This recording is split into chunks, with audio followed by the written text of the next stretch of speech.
Looking for the latest comic book to add to your collection? How about the last card for that Magic the Gathering Commander deck? Well, the comic book stores got you covered. Shop online at comicbookstore.tcgplayerpro.com or come in person at 30 North Main Street, Glassboro, New Jersey. Pizza people, welcome back. Hollywood Pizza here. Hope you've been keeping it cheesy. We've got a pretty interesting deck list for you today. We're going to be playing some Mono Green Midrange. So essentially this deck kind of plays a little bit like a control deck. The main thing about this deck is that most of the cards are available in Pioneer. It's actually one of the most played decks in Pioneer, but a lot of the cards are actually available here on Arena as well. So this deck definitely can compete with some of the top decks in the meta game. It does take a bit of a time to kind of understand what you're mostly trying to get with some of your cards, like the Karn, or mostly like how you're going to sequence your lines of play to essentially get the max value out of your cards or start to go over the top of your opponent, which is what this deck is supposed to do against like these mid-range strategies or even the control strategies. You can kind of grind them down. So let's go and jump into the deck list here. The first card that I want to talk about is Karn, the Great Creator. So the main reason that Karn is in the deck is because it actually helps against a ton of artifact strategies that are running around in the format, whether it be treasures, cat oven, anything like that. Karn's just going to outright shut it down with its first ability. That's activated abilities of artifacts your opponent's control can't be activated. You can also plus it to turn a non-creature artifact into a creature, power toughness equal to its mana cost. And then -2, you get to go look for an artifact card you own from outside the game, or a card you have in exile and just in general, and then put that card in your hand. So it doesn't just have to be a card that's in your sideboard. If you somehow have your cards exiled later, like your artifacts, anything like that, you can still down take a Karn and go get that card that's in exile.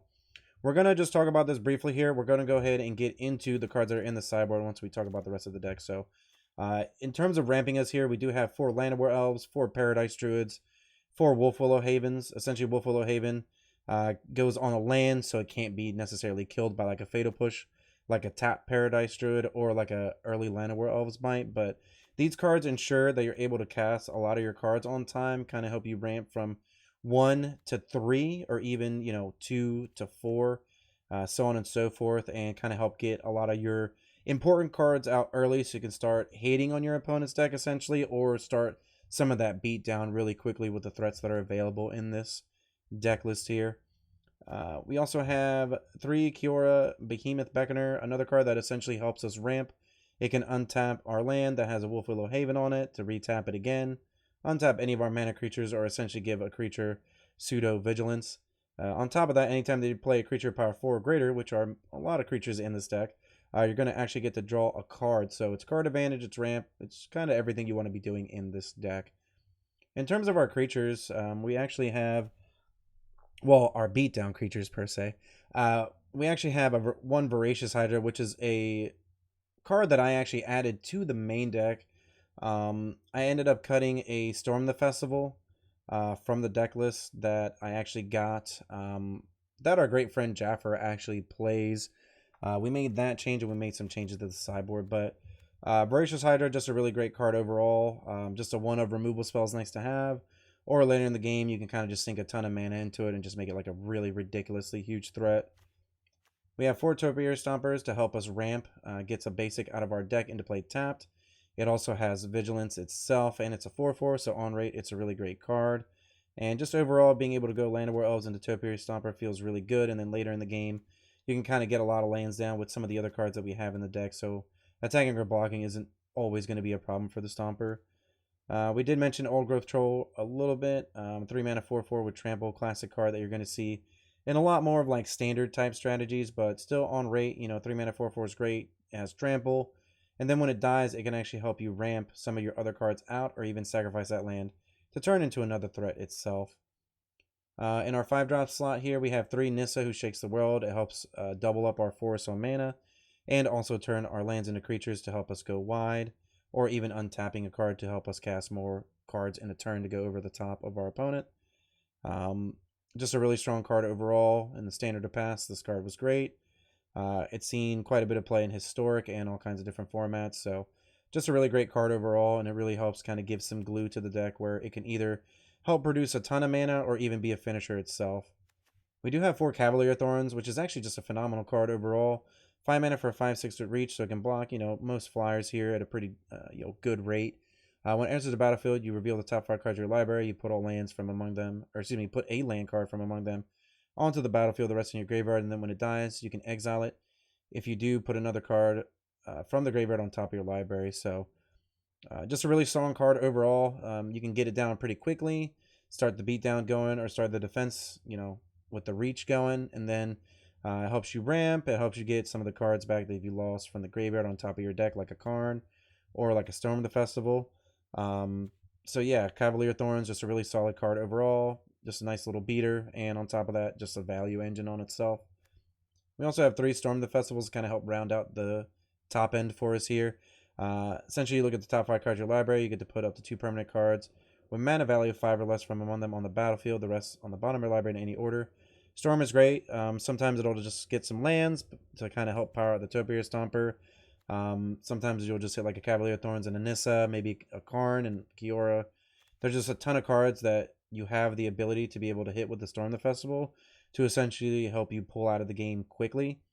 You can pretty much cast this on like turn 3. Let me see. Yeah, turn 4, I believe, is like some of the earliest that you can play the Storm the Festival off of like Wolfwillow Havens, Mana Dorks, and the Kiora. You can kind of just like get it out pretty quickly and start to overwhelm your opponent with some really nasty permanents. But another great part about it is that it has flashback for 10 mana, so later in the game you're actually able to multi-purpose use this card and get some more value later when you just have a ton of mana laying around.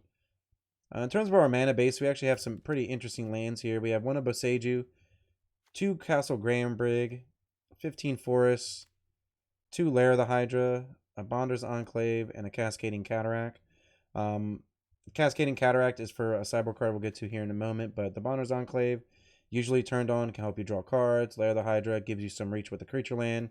Castle Garenbreg makes sure that you're able to cast multiple creature spells in a turn. And Boseiju is just a really solid card overall that helps kill a lot of problematic cards in the format. For our sideboard, we actually have quite a bit of options here, considering that the Karn gives us a toolbox type of an ability where we're able to downtick on the Karn and then go get a card from our sideboard that helps in any specific matchup. We have a Tormod's Crypt here, Grafdigger's Cage to help against any type of graveyard strategies, 2 Pithing Needles to help with anything that could have like an activated ability, Planeswalkers, anything like that, Reflection of Kiki-Jiki, Golos, which helps get the Cascading Cataracts in order to be able to use Golos' ability, but just a value engine by itself. Meteor Golem, help get rid of any problematic non-land permanent that an opponent has that's giving you a bit of a trouble, or maybe just killing a blocker to help get those last few points of damage in. An extra Voracious Hydra is not part of the package here, but it does help in terms of giving us an additional removal spell or just a big threat. We have a Shadow Spear to help us against anything that's aggressive with Trample, Lifelink, or potentially even stopping like a Hexproof type effect that our opponent might have on the other side of the battlefield. An Unlicensed Hearse, which has just been a phenomenal addition in terms of a graveyard piece on top of our Tormods and our Grafdiggers. Unlicensed Hearse can essentially exile 2 cards from a single graveyard, and then later on you can crew it to turn into a creature which has power and toughness equal to the number of cards that you exiled with it. Shifting Ceratops, an all-star in the sideboard, can't be countered, has protection from blue. Just a really great card overall. The only thing that I would probably change at this deck is adding a 3rd one of these, because it's definitely overperformed, and just a really great card in this meta when there's mono blue tempo running around. The Gearhulk decks, none of these decks can block it, and some of the removal is like damage based, or blue based targeted bounce. So the Shifting Ceratops is going to get around all that. And it also has haste, trample, or reach just for a green. You can choose one of those. So just a great solid card overall. Verdurous Gearhulk, another card that we can actually grab with the Karn to help us go wide and tall at the same time. Sky Sovereign, just a great removal spell. And later in the game, it can be a huge flying threat that continually shoots cards down.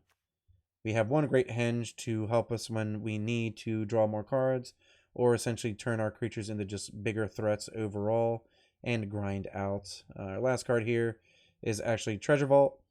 You can tap it for a colorless, double X, sacrifice it to create X treasure tokens. So essentially, this card's good because with Karn, it lets you go get a land if you actually need a land, or if you need to, play the Treasure Vault and then make a bunch of treasures to set up for an even bigger turn, you can definitely do that. But just having the option to go get a land out of your sideboard is actually really, really nice.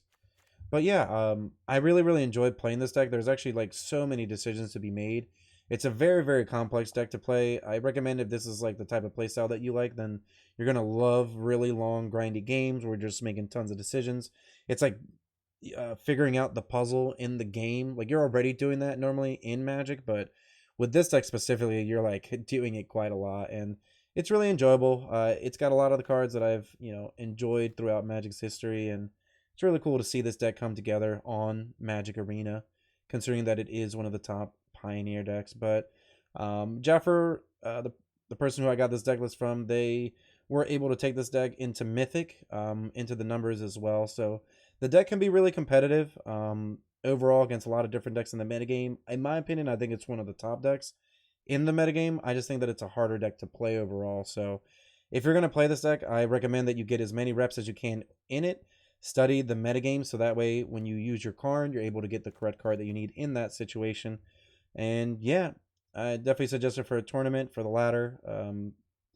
You're going to see a lot of really awesome games here in the video as well. We're going to get to showcase a lot of what the deck does. So I hope that you enjoyed the video. If you haven't already, check out the description below as well for my content and any additional links that could be for like our tournaments in the future, like our July schedule, anything like that. So see you in the games. Okay, we can hope to at least be on the play here. And our hand isn't crazy powerful, but we do have lands and we're able to cast our spells. Being on the play, I think this is capable. There's a lot of different cards we can draw here to make this a lot better as well. I'm going to get this Kiora down on turn 2. It looks like we're playing against potentially like a Mardu strategy or even like a Greasefang deck. If it is Greasefang, once again, Karn helps with that quite a bit. Just because it's going to shut off their crewing, their blood tokens. Okay, so it looks like they're just going to attack Kiora for 1. I'm okay with that. It already comes in at pretty high loyalty, so not a big deal whenever it gets some damage. Okay, they have Tenacious Underdog, so it could just end up being a mid-range strategy here. I would like to get this Hydra down. So, and we can do it for 4. So I think we'll go ahead and fight with the Tenacious Underdog here. We'll get to draw a card off the Kiora as well. So let's go and fight that. Hitting a Karn is great if we are playing against a Greasefang type deck still. So it's going to come in handy.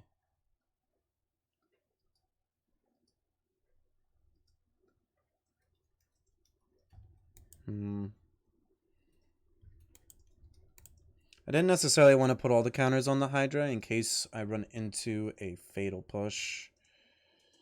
Okay, they're just going to Fable. Not really too worried about that. We have Nissa, which is really, really strong. We have Boseiju too, so we can just get rid of the Fable. Would almost want to do it now. I think we do this. Yes. We want to do this either way because it's just strong. We'll get to untap a forest. We will get to untap another land. This is where things get interesting because there's just so many things to do. Like, we could Karn, but I also don't think that that's the craziest thing we could do. I guess we'd want to do it either way. Could Boseiju. Not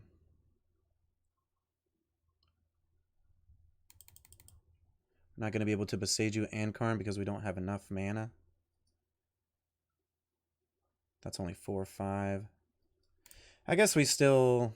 let's untap this. And then we'll cast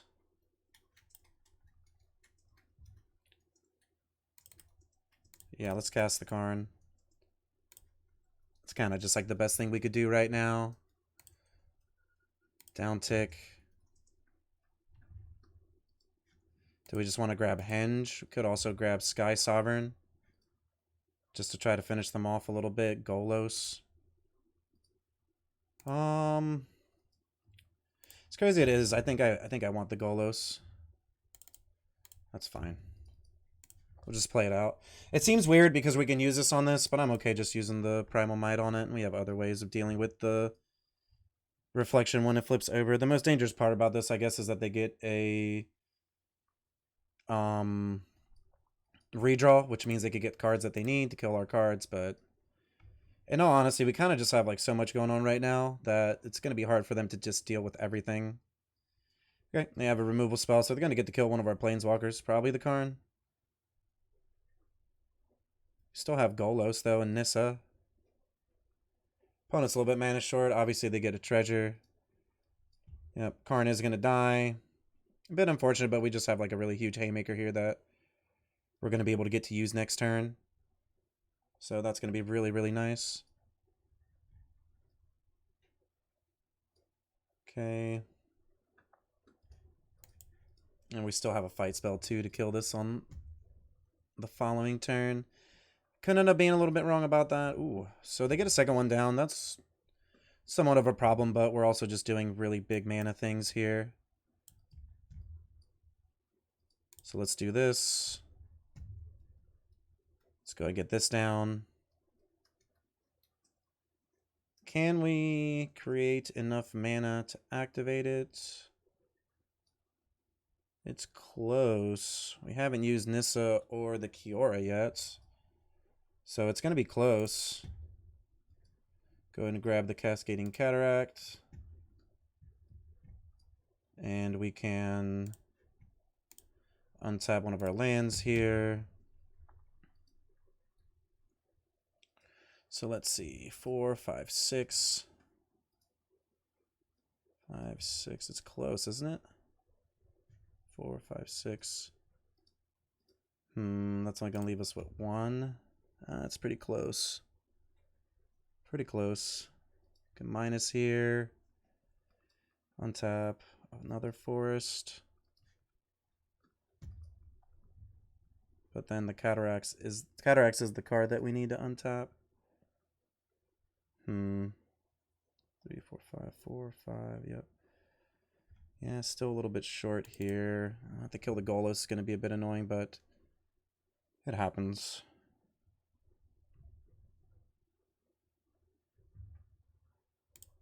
I'm just going to attack first. Could have a Fatal Push for us. I mean, we're still going to be able to cast this Paradise Druid either way. Still have an untap on the Kiora. Just have lots of things going on still. So let's come in for 6 first. Get this out of the way because that's the play that we're going to make no matter what. I think we just want to... We also want to get that down to 2. It's kind of dangerous, but I guess it's fine. Yeah, let's untap this. And we'll just play this. Fortunately, we couldn't use the Golos right away. Just didn't have the mana for it. And I don't think that we want to fight with anything. I'd rather just save this for the Fable. We're still doing okay. Obviously, we're trying to use the Golos to go over the top of whatever they're going to do. They're discarding 2 lands, getting some redraws here. If Fatal Push doesn't kill the Golos, they need to have a hard removal spell for it. I mean, on top of that, we have an active Nissa that kind of just keeps battling through the things that they're doing. Primal Might just kills the reflection. They're going to get another one, but you know, they're still like 2 turns away from being able to use that next one. Okay, gonna crack a blood token here, get a redraw. See if they draw the removal spell for the Golos. Or even the Nissa. It's a problematic card as well. Okay, they just have a tap land right now. Looks like they might just be passing the turn back. And they are, so we're actually going to be able to activate the Cataract.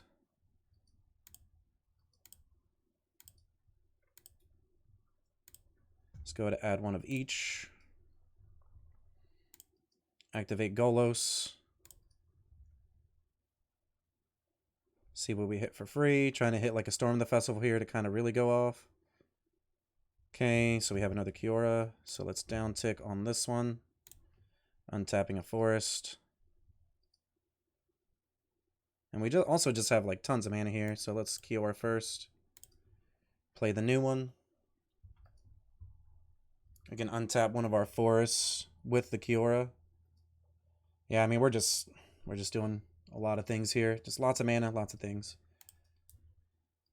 So we're playing against pretty much like a mid-rangey type deck. I mean, we shouldn't really have too much of a problem with it, but still they have removal spells that deal with our cards. So we'd rather play the second Hydra over the Stomper, knowing that we need to get rid of that reflection a lot more. I feel like that might be the right thing to do. It seems a little bit odd getting rid of something like the early game, but I think I'm okay having an extra interactive card rather than a card that's a little bit dead against them later in the game.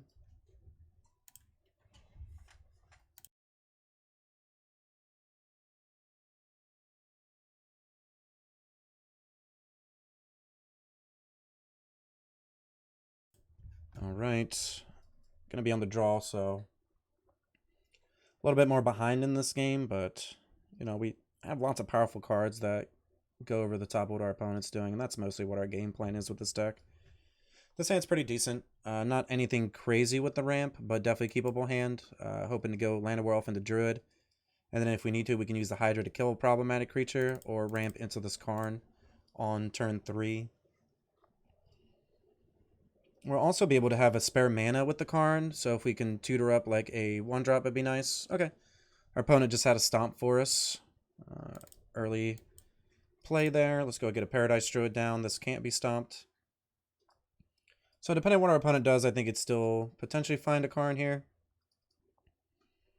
If they Bone Crusher, we can't really do it because we'll leave our Karn up with too much of a low defense. Okay. So we still have another answer now, which is great. We're definitely going to be able to use that.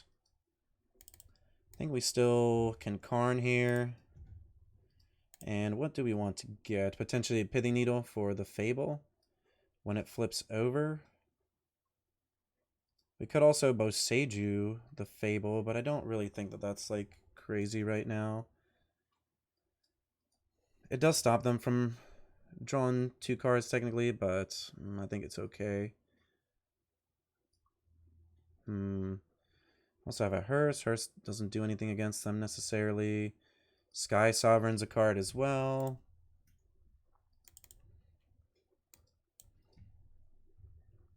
I think we want a Needle here. Not sure what we want to name yet. We haven't seen the Greasefang combo, but there's still a really high possibility that that's what they're playing. So far, we've just seen a lot of grindy cards.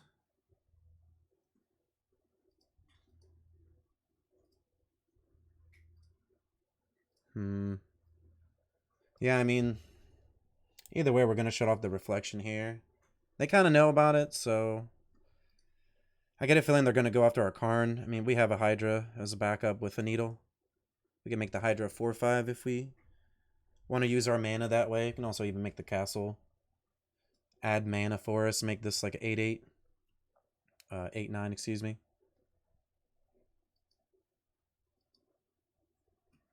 Okay, so they do have the combo here, looks like.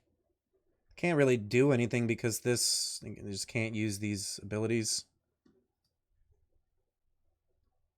Okay, just going to deal that too. That's fine. If they have like a 1-point damage spell, it's going to be a bit disappointing, but right now I think we're like okay.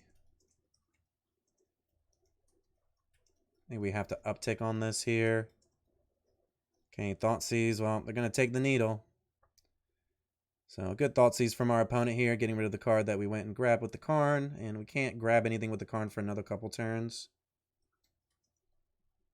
So they might, in all honesty, they might get rid of the Hydra. I see the logic just because if you don't, they don't want us to have a blocker for this Karn. Okay, they're still just going to get rid of the Needle though. Could have a damage spell here for us as well. Okay, just Noxious Grasp, so we lose all of our blockers for now. Still have a Hydra that can fight and a Karn that can uptick. So, uptick here. It just dies to that. I think we just X for 2 here. It's like okay. We can fight this. That way it keeps our Karn alive. And then, even though they'll flip the Fable, we have a Boseiju to kill the Fable. So it's not the craziest thing right now. So we'll be able to down tick on this and then potentially go get another card that we need. I only have 3 cards left. I mean, if they're just playing Bone Crushers, it's like rough, but, you know, manageable. I actually think we can down tick into a Skyship here. And I think that that's somewhat reasonable. Yeah, let's go and get a Skyship here. We can shoot down this Bone Crusher. Or we would rather kill... Actually, you know what? We really might be able to kill the Reflection. We have Boseiju. What creature... What are we really scared of right now? I guess them comboing us out. That's a bit annoying. Yeah, I'm just going to get rid of this just in case something bad happens. We're not going to block. Can take the 4 damage. There is an argument for Karn just because they're not going to be able to reanimate their cards, I guess, or use the crew ability, but I think it's okay. So they have 4 cards left here. Let's see if they have it. I mean, the worst thing is they just attack us, kill our card, and then we just Karn. And we just kill their card the next turn. We can kill the Greasefang if they play it. Yeah, so we're going to take... Okay, so they're going to do that. That's fine. They're going to shoot that down. The annoying part is, I guess, is that they're going to get it back. We have ways around all this, though. Would really like to hit a land here. That would be ideal. Okay, that's fine. All right, we did hit the land, so we're actually completely fine now. Because what we're going to do is we're just going to Karn. We can actually uptick on our Skyship here. Attack, shoot down the Greasefang. Hit our opponent for 5. And then we can use this Boseiju to shoot down their Skyship when they play it. They can't use their treasure, so they have to have a 5th land for it. Karn's shutting that down right now. Obviously, if Karn takes 4 damage, it's a bit of a problem, but this is all manageable. I mean, we just have Karns on Karns right now. Killing our Skyship is going to be a bit annoying here. Yeah, that's fine. That's okay. Still have lots of things we can do. I'm probably going to hit Karn for 4. That's fine. Still have lots of draws we can hit here too. Like that card that I wanted to draw. Okay. I'd rather just uptick here or downtick for another card. I think I'd rather keep the Karn out. We can Cavalier now. Okay, we'll just get that into play. Still hold up the Boseiju. I think I'll uptick on the Karn. And pass a turn back. Guess I can Skyship now the Karn. I mean, if they do, they do. I guess that's fine. Could also kill the Cavalier, which would be a little bit disappointing, but it would spend their mana instead of them doing the ship. So maybe it was better to downtick on the Karn. Not really sure there, in all honesty, because either way, like, if they get to attack with this, they're going to kill the backup Karn as well. Okay, that's fine. So they're going to blow that up. We're going to go ahead and... Yeah, I'm just going to grab my Skyship back on top of my deck. And they still can't play theirs because we have Karn. They're obviously going to kill the Karn now with their attack. But that's okay. Still have a backup Karn. And we have Boseiju if we need to kill... Okay, that's fine. This is crew 3. Yep. Okay, let's go just do this here. Shoot down the Bone Crusher. Yep, just going to shoot that down. Hold up Boseiju. They might just end up playing the Skyship now. In that case, we'll just destroy it with this. And then we still have Karn to go get any card that we need in our sideboard.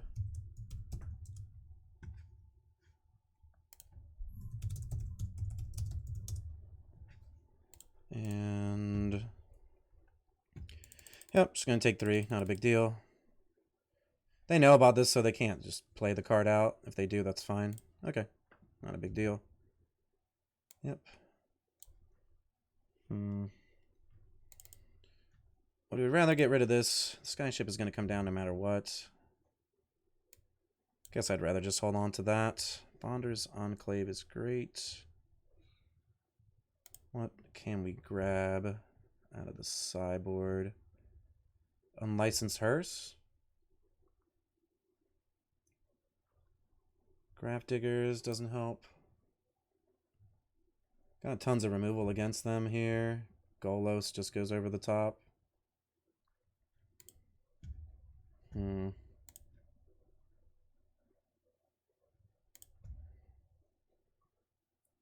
Let's see, that gives us 6 mana, so we can't cast both, right? I don't think.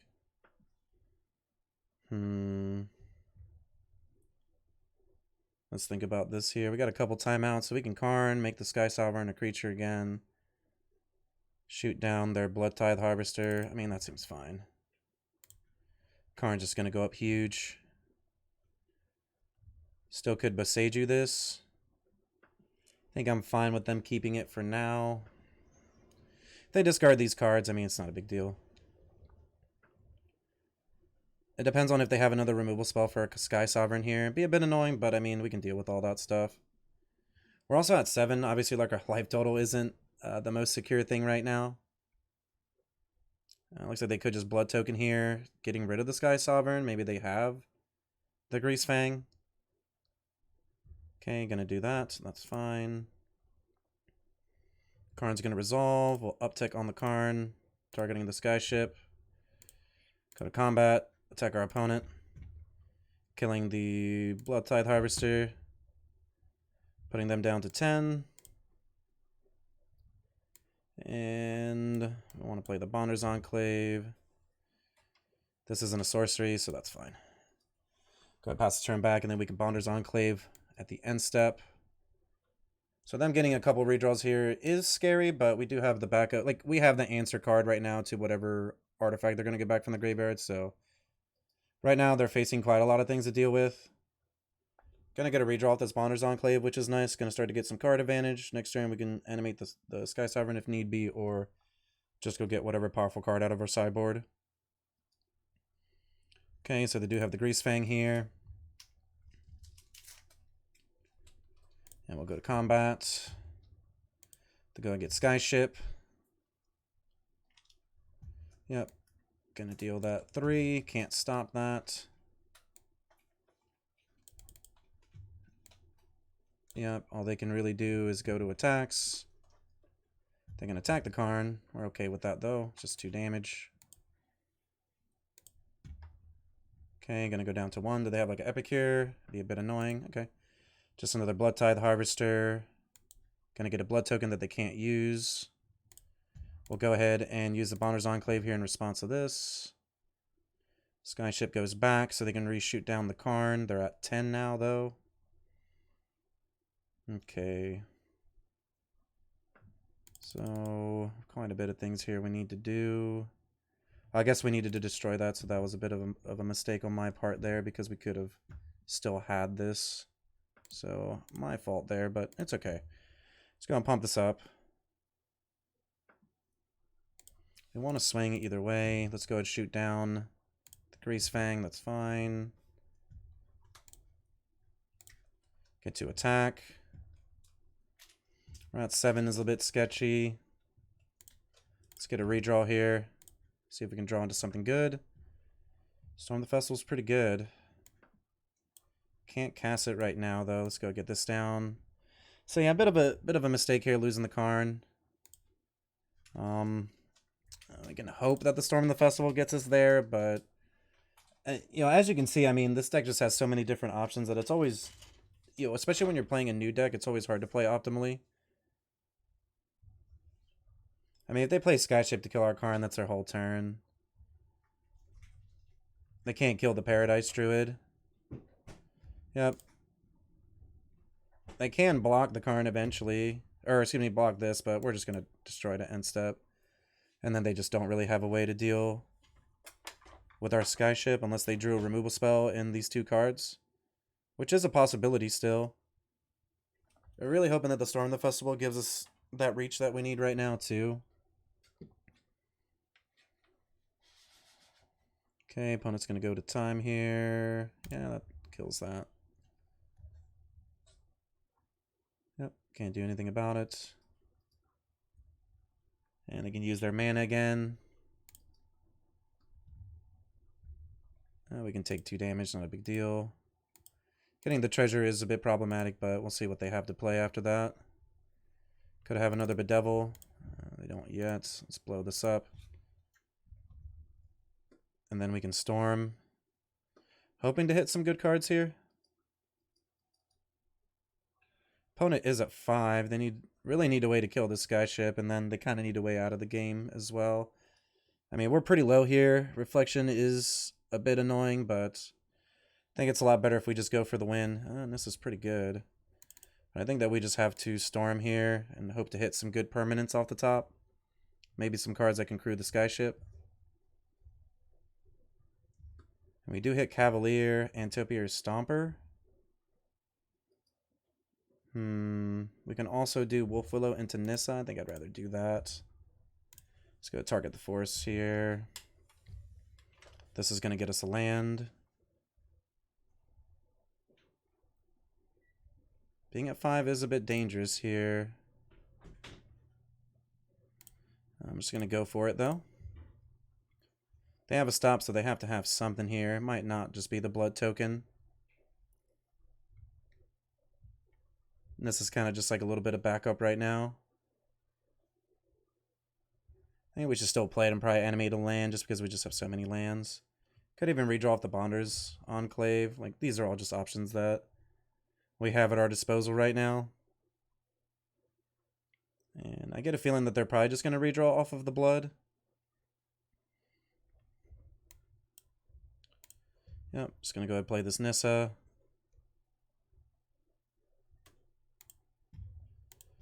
Uptick on one of these forests. And our opponent's going to pack it in. So, I mean, you know, this is definitely a very complex deck to play. Even when you know some of the ins and outs, it's still easy to kind of look over some things. Like these games in particular, we kind of just easily overpowered our opponents because they're not really doing anything too broken or crazier than we are, and our deck is built to go over the top of theirs, so as the game keeps going later, they're going to have a harder time dealing with this. But yeah, we kind of just did a lot of the things that the deck's supposed to do, and we'll see you for the next match. Jumping into another match here with Mono Green Midrange. Essentially like a Mono Green control type deck, it feels like sometimes. So we're going to be on the play here. Not bad.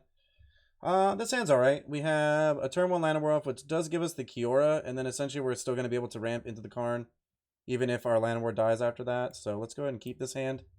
See if our opponent has a Fatal Push for us on turn 1, but if not, we're going to be able to ramp quite a bit and get some of our game plan going. And it looks like they do have that Fatal Push, unfortunately, so... Ooh, Paradise Druid is a really great draw, though, so let's get that down. Pass the turn back, ramp into this Karn. Looks like we are playing against, okay, like a sacrifice type deck. If we play Karn and down tick, we actually don't really gain anything from that. So I think we're just going to pass here. And let's see what our opponent's up to. So they have 6 cards in their hand right now, plenty of options.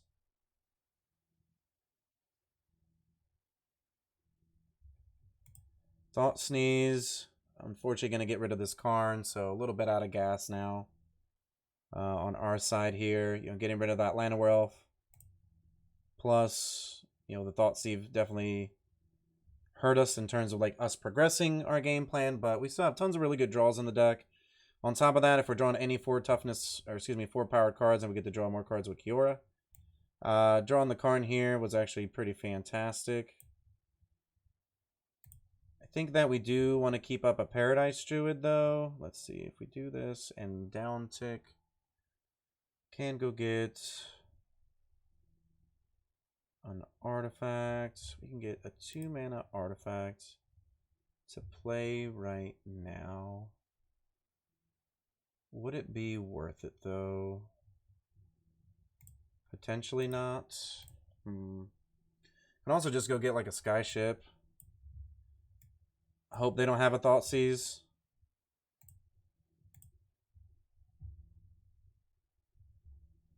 Can also get Golos. But I don't really think that that's the game plan right now. Henge is okay. I think we just want the ship. Do we want to untap anything? Doesn't really matter. We're not going to be able to cast anything here. If they attack both at Karn, it's, they can do that. Yep. It's just going to suck up the damage. Still have tons of cards in the deck that help progress our actual game plan, like just playing some really big green cards, maybe ramping. I don't think we want to block. We can just kill him with the Sky Sovereign. Okay, they play a land. 3 cards left in hand here. Let's see what they have for us. And it's looking like a Graveyard Trespasser, which is really good. We're going to have to discard our Kiora or this Forest. Yeah, let's do the Forest. So let's go ahead and shoot down this Graveyard Trespasser. Discarding our Forest. We'll go ahead and untap the Paradise Druid. That way it just still has the hexproof. And now we have a Sky Sovereign down. Gonna be a bit hard to crew right now, considering we don't have any 3-powered creatures on the battlefield, but we can actually activate our Lair of the Hydra and crew it, and then swing in and try to kill some of their threats. They have been focusing a lot on our Planeswalkers, so we're still at a healthy 19 life. Opponent does have 3 cards in hand, but our board's looking okay. And so they're just attacking with 1. Okay, 1 and 1. Or both a Kiora? Yeah, both a Kiora I'm still okay with. We have a backup Kiora. It's not really a big deal. Still be able to activate the Lair of the Hydra to crew the Sky Ship as well. Opponent does have a stop right now, but could just be the blood tokens. Okay, Trespasser coming down. Gonna eat a card out of our graveyard here. Okay, gonna take 1 out of theirs actually and deal us the point of damage. So Cavalier Thorn's pretty good here actually. Let's go ahead and get that down. Do we hit a land? Do hit a forest, and we also get Storm the Festival into the graveyard, so that'll be good later. Let's actually crew here. Attack with the Sky Ship. Go ahead and shoot down this Trespasser here. Unfortunately, we do have to discard this Kiora, but it's okay. I think that's a worthy trade considering that the Trespasser can continually deal us a lot of damage and gain life, so it makes it a lot harder for us to win the race.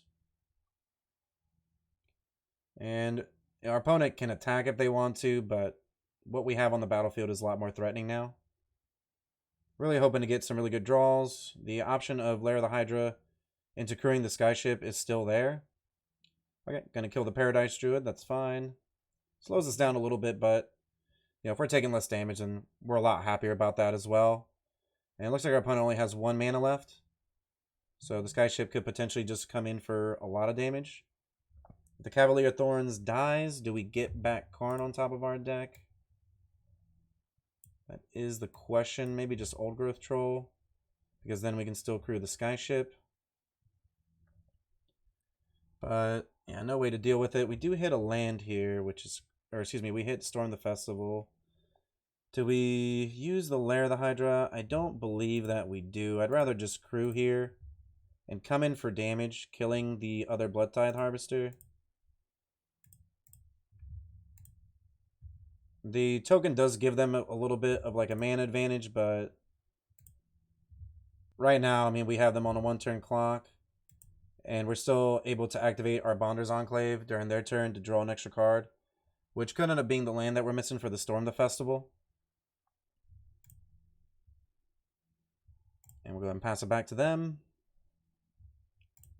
Okay, Fable's going to go off here, potentially giving them a couple redraws to dig for a removal spell to deal with what we've got going on. Thoughtseize actually wouldn't have been that terrible considering it would have gotten rid of a pretty powerful card, but our opponent's going to go ahead and scoop up game 1 considering that the Skyship is dealing lots of damage in the air. In terms of what we want to bring in, I don't necessarily see anything right now that we would like to bring in. Potentially maybe this Voracious Hydra, because it does get rid of one of their creatures, but at the same time, we're mostly going to be outclassing them and potentially outvaluing them. So I'm not sure if we want to bring it in. Being on the draw is also an issue. There could be an argument for potentially like cutting one of these for it.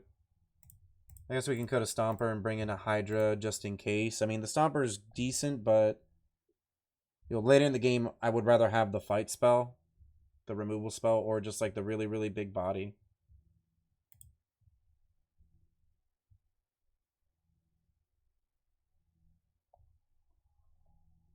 And we'll see how our opponent sideboards here. Our deck's pretty good. We usually can go over the top of a lot more of the mid-range decks, which is what advantage you gain from playing a deck like this. You're not necessarily doing something broken, but you're just doing things better than what your opponent's doing, as long as you can get your mana down too. That's kind of like the main thing about this deck, right? Like every game you almost want to go Land of War into Topiary Stomper because it means that you're able to cast all your cards on time.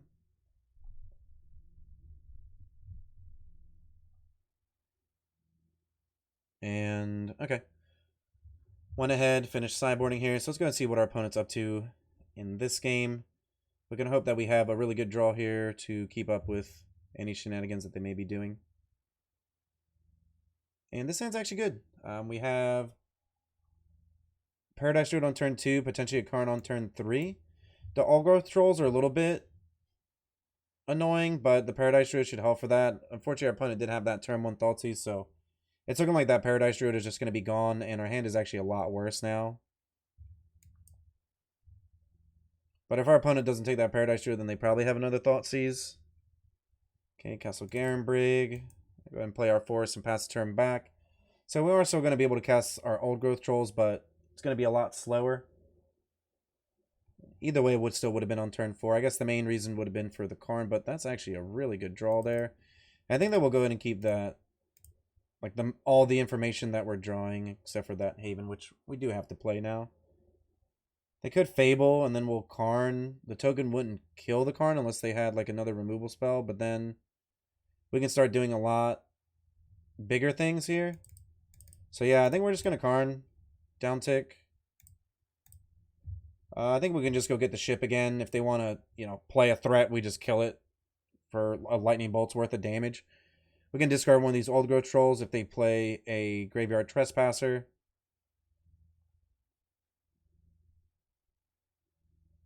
And let's go ahead and see what our opponent's up to here.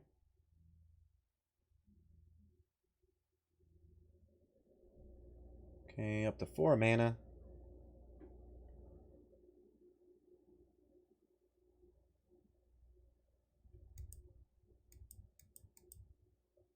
And 5 cards. Opponent wearing their options. I mean, we have a Planeswalker that could potentially start to run away with the game. It's just going to keep tutoring cards, or even animating the Skyship by itself is pretty awesome. Okay, they're going to go ahead and stomp it, which, that's fine. I'll play the Cascading Cataracts. I think we just had 6 mana here. Play both trolls. And we keep the Skyship for if they want to play something. I mean, if they want to play this Bone Crusher, we just kill it with the Skyship. We'll uptake on the Karn. Once again, if they want to stomp it. I mean, you know, we have a lot of threats that our opponent has to deal with right now, even though we had a bit of a slow start. So they definitely have their work cut out for them. I'll go ahead and put this on this forest over here. So 1 Old Growth Troll down. Opponent didn't have to take damage for that. This backup Karn is nice. The forest to discard is nice if we need to. Opponent, I think, maybe reading Cascading Cataracts, potentially. Not sure.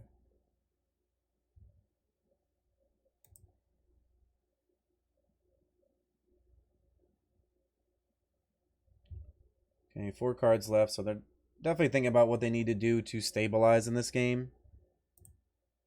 And the Rakdos Midrange deck is one of the more popular ones in the meta as well.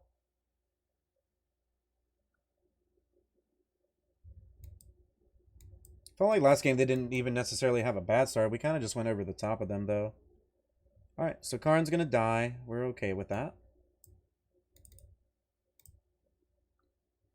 Go ahead and down tick on this Karn. Let's just get a Golo, start casting our cards for free. Hit our opponent for 4 damage here. Pass the turn back. And now we just have 2 cards that go over the top of whatever they may be trying to do, so it's looking really good for us right now. Let's see if we can close out the game. Opponent's a little bit stuck on mana. I mean, you know, our deck ramps a bit too.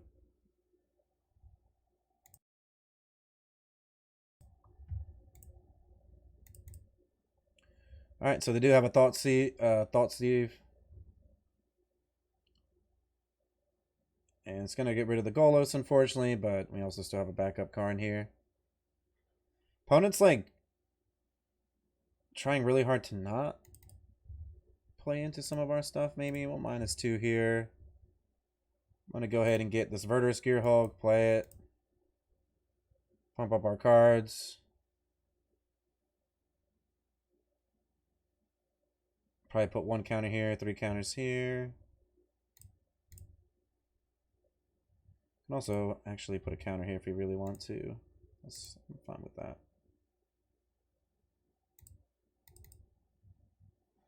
Yeah, it's fine. Let's do something like this.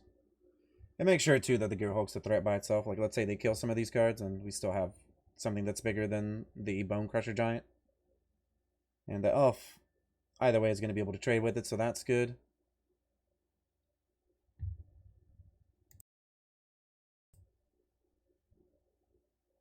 Okay. See what they have. I mean, they got 3 cards left. They got to have some removal spells somewhere, right? Question is do they kill the Old Growth Troll first? Okay, they're just going to destroy an artifact. Yep. Looks like they did have a Kolaghan's Command. Slight bit of a blowout, but not as bad as it could be, considering that we're still coming in for 5 now. We have a Skyship to kill any threat they play. Lair of the Hydra is also lethal, so our opponent's going to have to come up with quite a lot of removal spells here to kind of deal with what we got going on, and even if they deal with what they see, we still have things going on, so okay. And they still didn't do anything. I think we're just gonna activate this for 5. Try to come in for some damage. And our opponent's just gonna go ahead and scoop it up. We went ahead and took that game down somewhat easily. You know, this deck does have really good game against any type of mid-range strategy. You're always going to go over the top, and Karn was definitely showcased in this match where we were able to just get any piece that we needed at the right time and, you know, kind of grind our opponent to death. So, pretty good match, and we'll see you for the next one. Pizza people, are you enjoying the content? Don't forget, subscribe to the channel. It's free. Hit that bell icon as well. That way, anytime any of our new content comes out, you're able to see it right away. Hey, leave a comment down below as well. Tell us what you're going to play in the next event, or tell us what you're enjoying about the video. Don't forget, check out the description too. We've got tons of great content down below. And on top of that, we're going to have our tournament schedule too. So get in on it. Hope to see you. Jumping into another game here with Mono Green Midrange. You gotta love it. See if we can Karn out our opponents again. And this hand is a bit risky. We don't have triple green. We are on the play. If our Llanowar Elf dies, we actually don't really have much going on. So this definitely is high risk, high reward. Hydra is also not really like a crazy threat by any stretch. We would have to draw 2 forests to make the old growth trolls playable.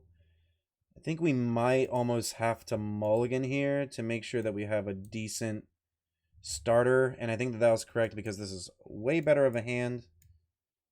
I'm okay with one of the Paradise Druids, but we mostly like the Kiora here because untapping the Wolfwillow Haven means that we're going to be able to cast a Storm the Festival a lot sooner.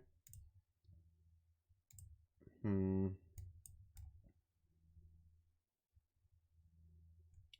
we play this. And then the following turn, yeah, we still play this. Just because this card is, not going to have Summoning Sickness and we'll be able to use it right away. On top of that, it shouldn't really die right now. If it did, it'd be quite a bit surprising, actually.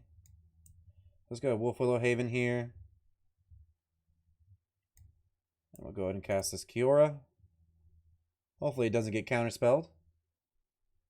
Even if it does, could still have the Storm the Festival on the following turn. Looks like they did.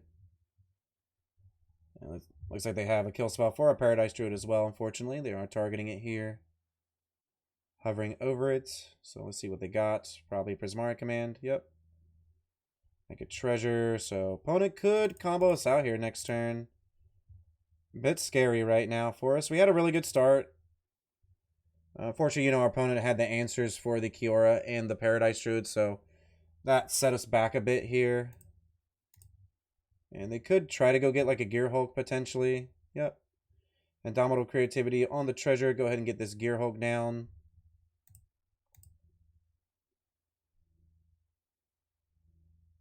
And all they really get is like Prismari Command, which is fine, I guess, but it's not an Opus, so it's not like the craziest thing they could be doing. The Storm the Festival, we're really hoping that it pops off a little bit next turn. Maybe getting like a couple Planeswalkers.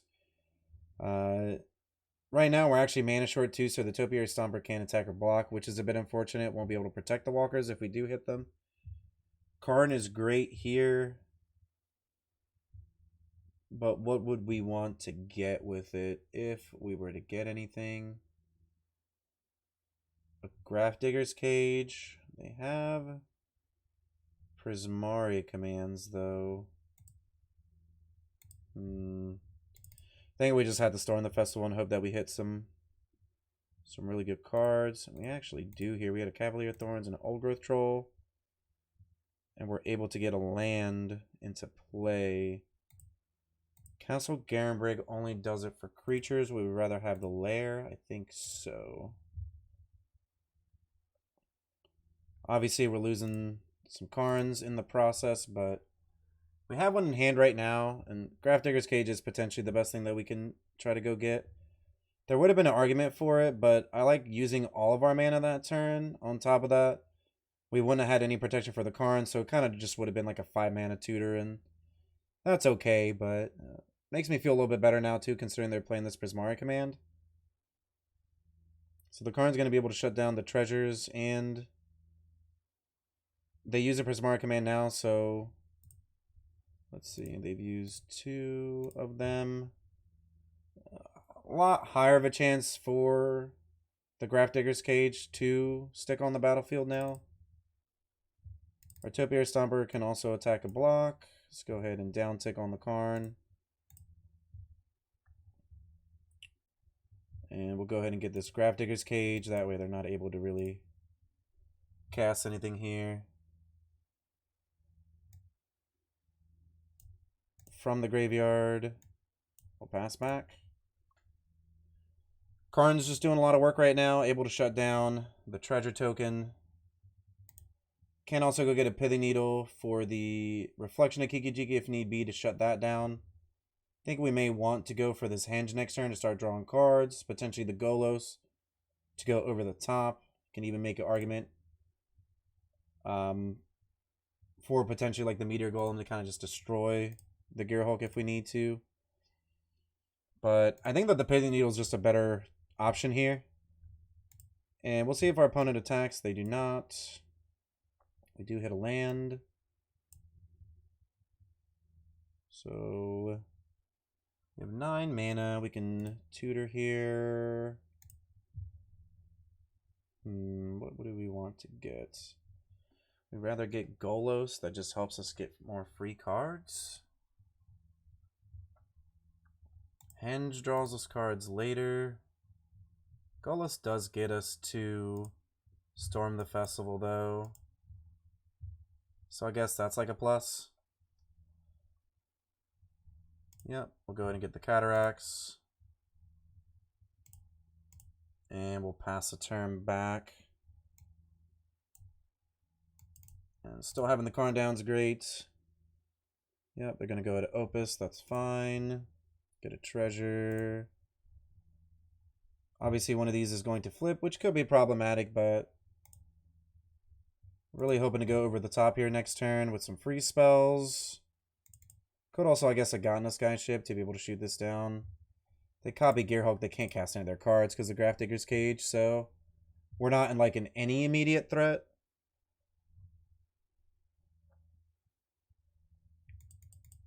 They can destroy those and go get a Gearhulk, but I mean, all they're really getting is just like another 5/6 body on the battlefield. That's not really that impressive against a deck like ours.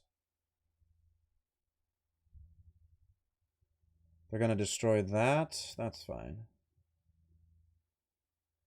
And they'll go ahead and get a Gearhulk, then they'll Opus. Well, not really much we can do about it, so just going to have to let them do it. We'll get a Cavalier, which is nice. And they're going to flashback the Opus. Yep. A bit awkward now, obviously. Let's get the Bonder's Enclave. Milling these lands and mana creatures that we don't need. Okay, so yeah, they're going to get the flashback and destroy the Golo, so either way, like any artifact that we would have gotten destroyed, so definitely a bit frustrating, but I mean, not really much that we could have done about it, unfortunately. Gonna lose our Karn in the process as well. Hoping that the Storm of the Festival hits pretty big here. So opponent did end up having just some more answers for us with the Indomitable Creativity, getting rid of the hate card that's really good against them, and furthering their board presence as well. I know that this Gearhulk deck is really good, and I actually enjoy playing it quite a lot, so no surprise seeing it combo off here pretty easily. Okay, opponent's going to go to time here. Going to tap most of our cards down, kill the Topiary Stomper. And they're going to go ahead and make some attacks here, probably. Yep, we can take that. Do get a redraw off the Bonder's Enclave, which is nice. Autogrowth Troll. Let's try to storm the festival here. See if we can hit anything that's good. Autogrowth Troll and a Wolf Willow Haven. That's not really going to do it. We can block, but then they can also flash back their Gearhulk. And they just have lots of cards they can play still. So let's go ahead and concede this first game. And look at our sideboard here. Probably bring in the Shifting Ceratops. That does seem pretty good. And I think that might be it. Would we rather cut the Hydra and the Stomper? That seems fine. Ceratops isn't like the craziest card in this matchup, but it does like become unblockable to a certain degree. The tokens and the Torrential Gearhulks can't block it, so if your opponent's using like the tokens from the Fable, it's not like anything impressive really. You can also end up giving it Trample to kind of break through as well. Just a really great card overall. Opponent still sideboarding here. Let's hope to have a good opening hand, maybe with like a curve. Would like some of our ramp as well to potentially get to a Storm the Festival or just our Planeswalkers in general.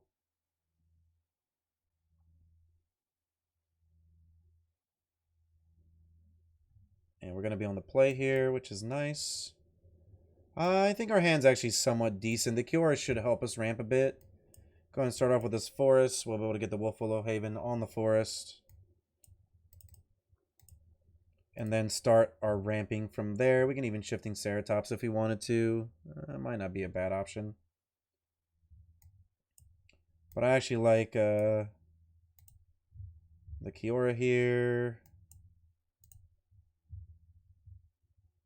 And let's pass a turn back. Can kind of have a really, really big turn next turn, even if the Llanowar Elf dies. Obviously, if they somehow get rid of this Wolfwillow Haven, it's going to be a bit frustrating. On top of that, they could just have a Prismari command here to make a treasure. And then essentially get the combo going. But I'm going to go ahead and try this Storm the Festival to hit a Karn here, which would shut that down to a certain degree. And let's see if we can hit it here. We do hit a Karn, and let's get another castle. Fortunately, we hit 2 Karns with that, but that's okay. Let's go ahead and... what do we want to get here that doesn't hurt us the most? We could get a Hearst, but then they would still probably Prismari command us. Getting a Grafdigger's Cage now also means that we're probably going to get Prismari commanded. Let's get a Tormods.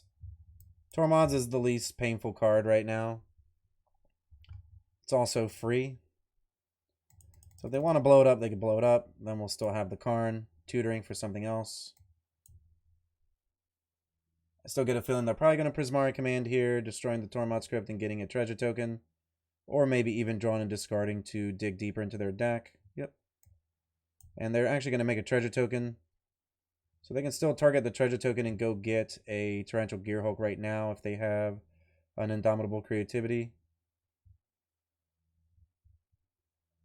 In terms of what we're going to try to do here, try to go get the Grafdigger's Cage to stall them out a little bit. See if they have another answer for us.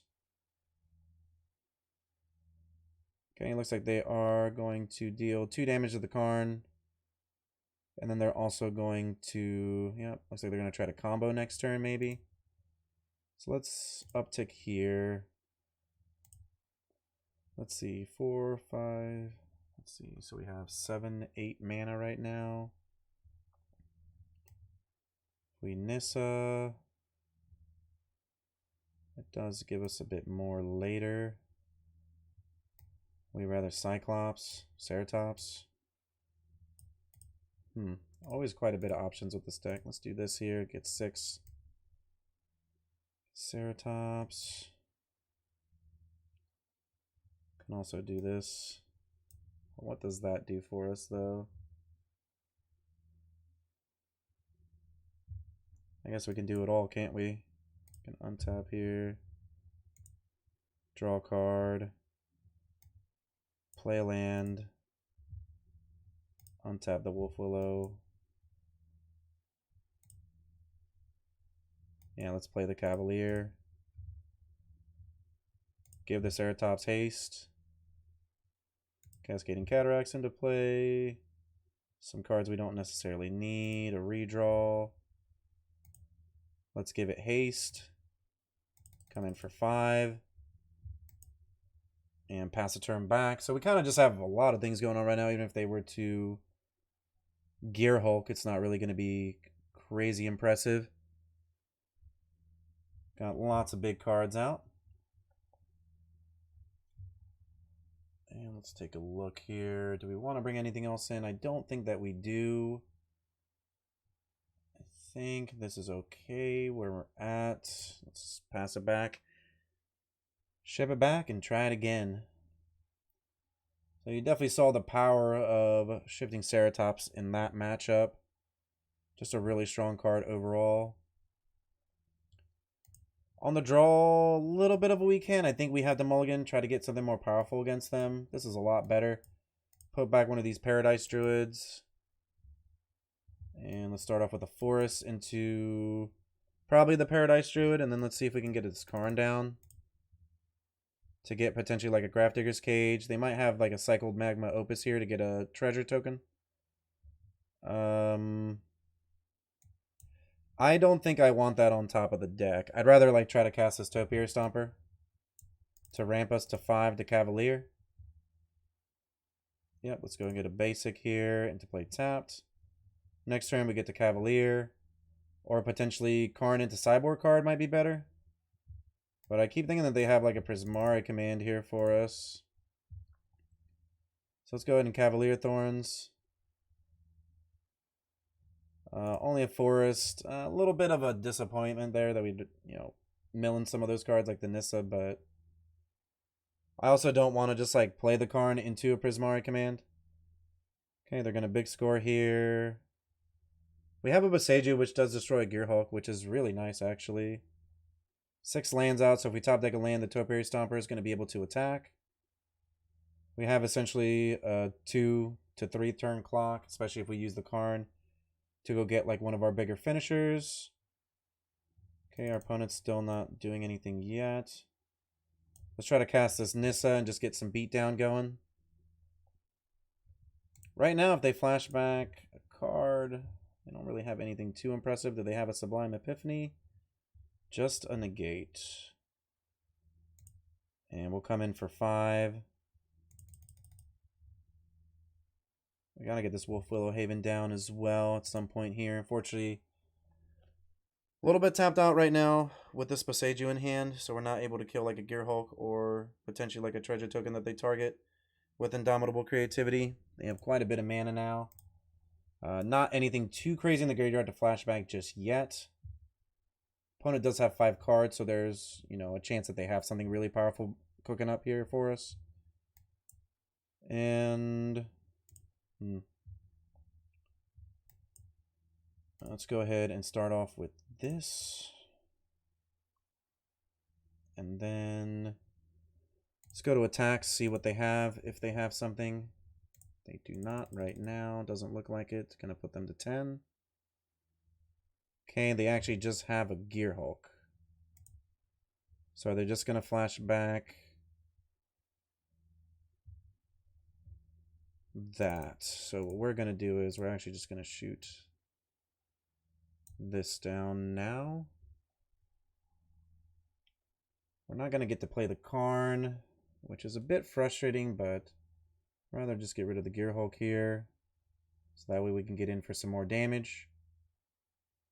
If we draw a land, we'll still be able to get in with the Topiary Stomper on the following turn.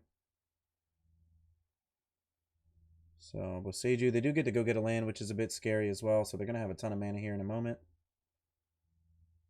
Okay, big score. So they do get some more redraws, but right now it's looking like our 5/6 is going to get in for damage. We're hoping that they don't have a Magma Opus on our upkeep the following turn. Or they could also have like an answer card right now to this Cavalier Thorns, and it looks like they do have like a bounce spell, so a bit unfortunate here. I don't really think that the Cavalier Thorns is what we want. Let's go ahead and get this troll down.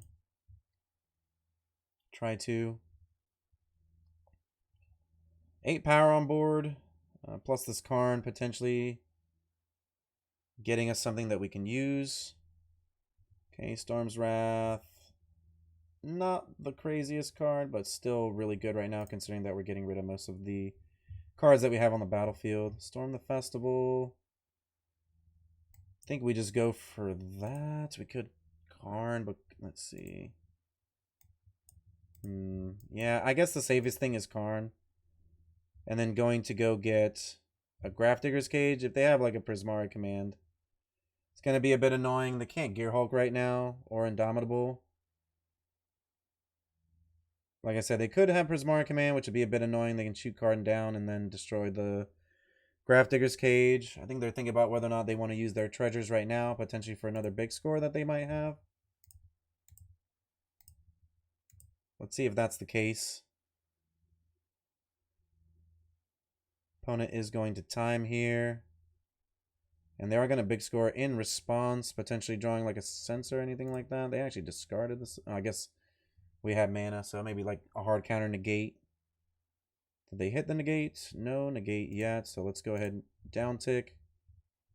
Get the Grafdigger's Cage, cast it.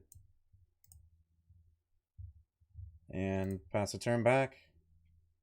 Not sure if the Tormod's Crypt was better considering they have answers for the Grafdigger's Cage, but right now they can't cast anything out of the graveyard. They can just hard cast their Opuses, which is still threatening, don't get me wrong.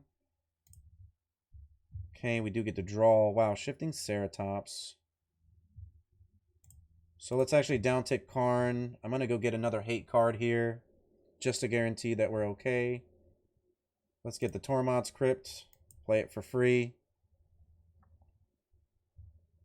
Shifting Ceratops can't be countered, has pro blue, so it's going to be huge help right now. And let's see, they're just going to shoot down the Karn. If they do, that's fine. They can get some 5/6s, but that's not like anything crazy. Sure. Shooting the Karn down. I still have Tormod's Crypt. So they're going to Gearhulk here. And they do have negate, so they're going to negate the Tormod's Crypt, it looks like, unfortunately. Well, we'll get to resolve this Storm the Festival, or we can also come in with the Shifting Ceratops, which is going to be a clock. Kind of a tough call here, honestly. I think we'll just go for the Ceratops. Kind of just makes the most sense. Yeah, let's just do this. Let's give it haste. Come in for 5. Put them on a 2-turn clock. Let's see if they can deal with the Ceratops. If not, they can't cast the Opus. They only have 7 mana, so they're cycling Censor to see if they can draw maybe an answer for the Ceratops. Okay. Gonna come in for 5, put us down to 15. Not really much else they can do right now. Obviously, Storm the Festival is a bit dangerous in our hand because it's just a high cost card that isn't necessarily a guarantee to win us the game. Let's come in for 5 again. And they're going to take it. Try to hardcast the Storm the Festival. Let me see. Can we do it? Let's see. 1, 2, 3, 4, 5, 6.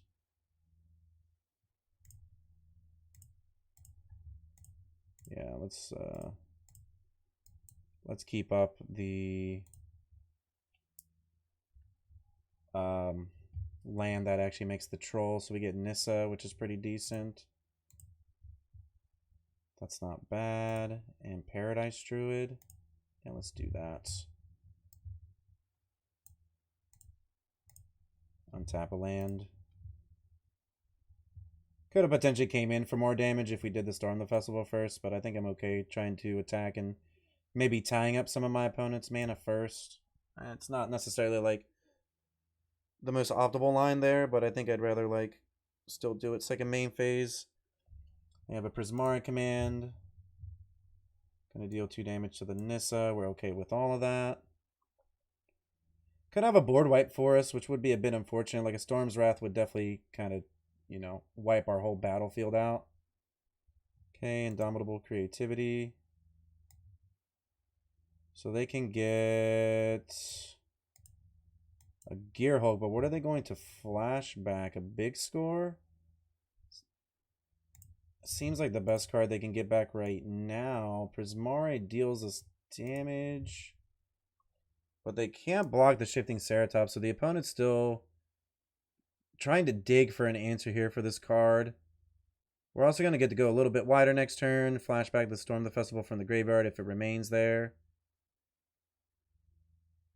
And right now we're grinding a bit. I mean, we're definitely, you know, beating our opponent, at least in terms of like the battlefield.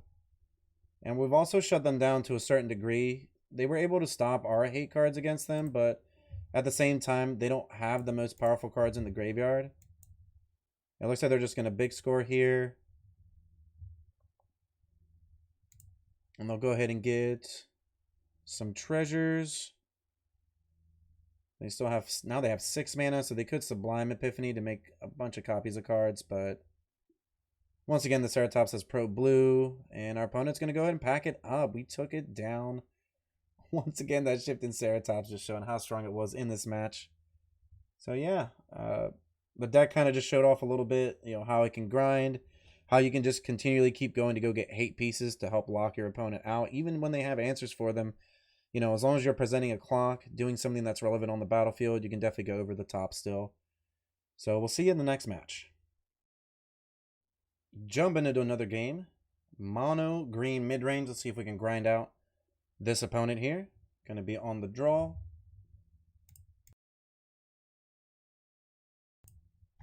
And hand is a bit risky. We're on the draw, so mulliganing does not hurt as bad. I just think it's really risky to keep one-landers. Our hand is pretty phenomenal other than that. This is a little bit rougher, but I think I can keep this hand. It's a lot slower than the hand that we had, but you know, we could end up ramping into Anissa and then maybe Storm the Festival. Okay, that was actually a really good draw there.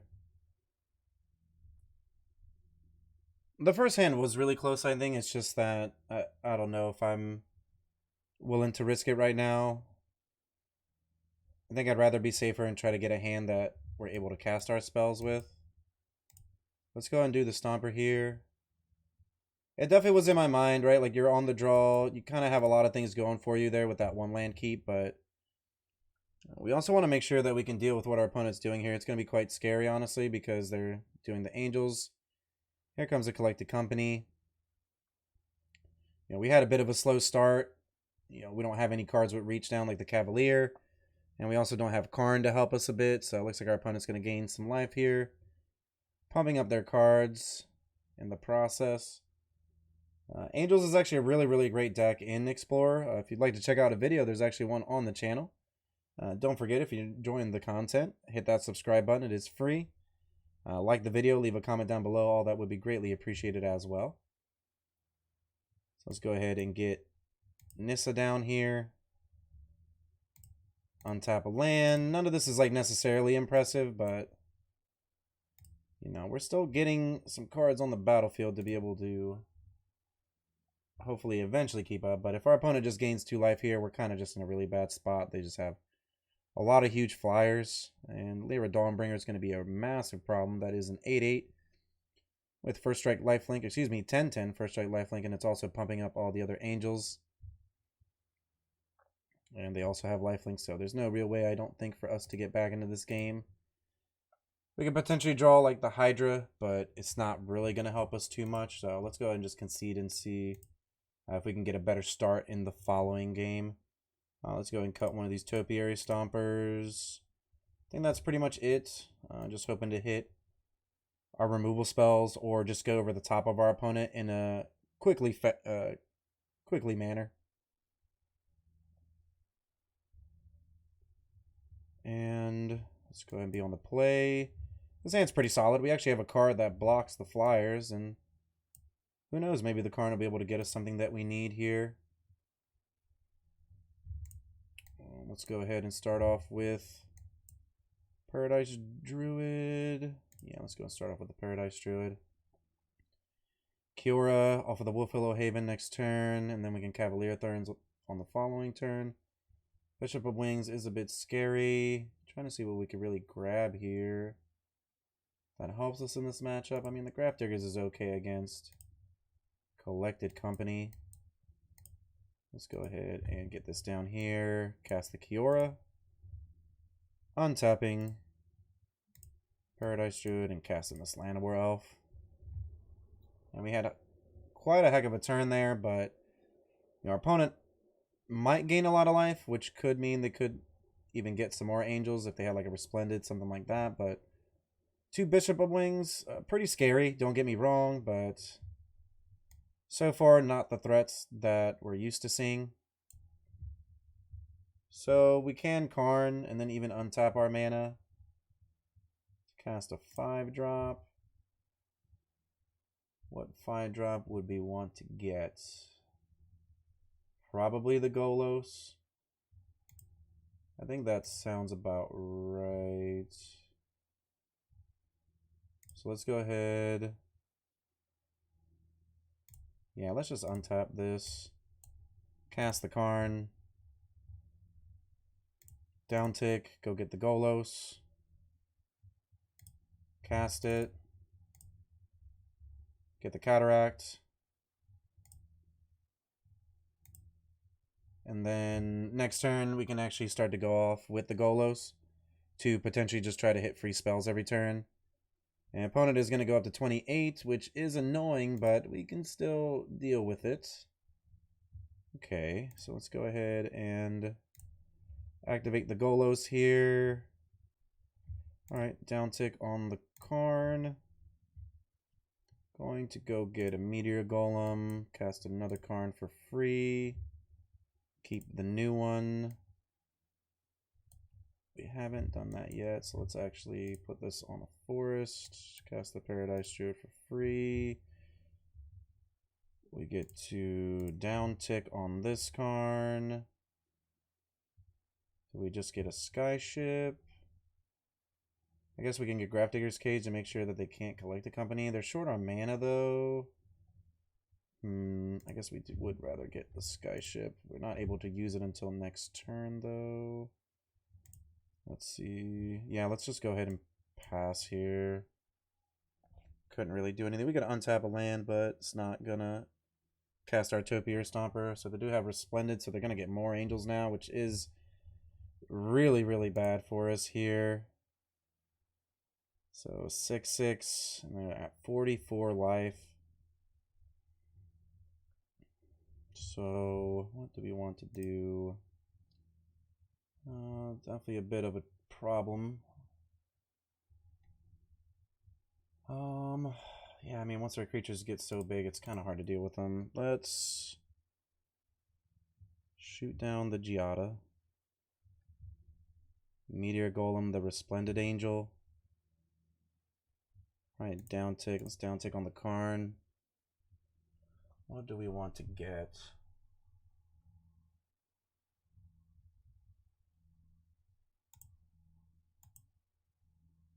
Let's get a Gearhulk. Could try to Golos, but it just doesn't really seem all that great right now. I think we have to Meteor Golem the Resplendent Angel, or else it's just going to get out of control. Yep, I'll get some tokens. Let's untap one of these Wolf Willow Havens, play the Skyship. Shoot down the Giada. And we have a blocker now. We're going to get some more tokens. It's going to be hard to fight through this, in all honesty. I mean, if they play a Righteous Valkyrie, we're pretty much just dead here.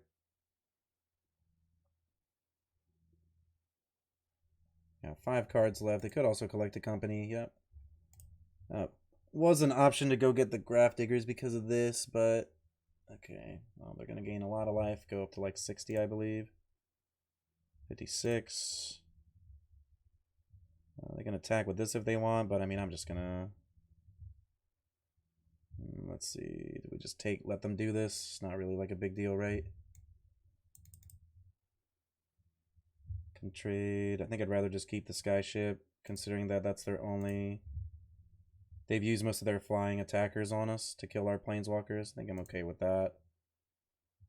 Alright, so... Got a lot of different options here.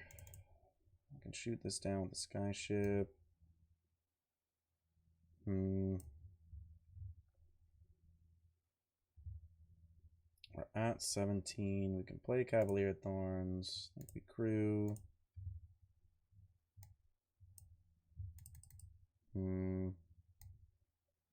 Cavalier first to try to hit a Castle Garenbrig. We can also activate this. It's not a guarantee to hit us something crazy. I think I'd rather do this first. Okay, just a forest. Gearhulk. Put all the counters on the Skyship. Go to attacks, attack, shoot down the Giada. Yep, I'm gonna get a lot more tokens. But, you know, trying our best to kind of keep up with what they're doing. You know, 10-9, pretty good. Still have a blocker back as well in the Cavalier Thorns. Not really sure what we can draw here to help us get over this. And looks like our opponent just had multiple collected companies, so might have been right to go get the Gravedigger's Cage, but we also didn't have access to our opponent's hand, so...